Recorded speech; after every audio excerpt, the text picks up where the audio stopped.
खामगाव येथील आदरणीय पांडुरंग दैवज्ञ साहेब हे उद्घाटक आहेत, ते सुद्धा उपस्थित आहेत, त्यांच्यासाठी सुद्धा आपण टाळ्या वाजवा विनंती करतो। त्याचप्रमाणे जे मान्यवर आहेत ते सर्व सन्माननीय मान्यवर या ठिकाणी उपस्थित आहेत, त्यांचंही मी मनापासून शब्दसुपाने स्वागत करतो। आणि आज हा सोहळा जो आहे हा आपल्या आणि 16व्या या वर्धापन दिनामध्ये आतापर्यंत आपण त्याही अगोदर 8 वर्ष, त्यानंतर 8 वर्षानंतर आपलं फाउंडेशन स्थापन झालं।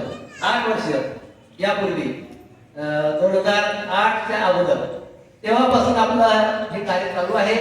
आणि दुसरी गोष्ट अशी आहे की महाराष्ट्रातल्या 15 जिल्ह्यांमध्ये आपली कार्यकारिणी आहे, 4 विभागीय कार्यकारिणी आहे, सर्व पदाधिकारी या ठिकाणी उपस्थित आहेत। अजूनही प्रवासामध्ये मान्यवर आहेत, दुपारच्या सत्रामध्ये ते येणार आहेत। त्यानंतर आपल्या फाउंडेशनचे गोवा राज्य कार्यकारिणी आहे, महाराष्ट्र राज्य कार्यकारिणी आहे, पदाधिकारी सर्व उपस्थित आहेत, त्यांचे कार्यालयावर आपण स्वागत करावं।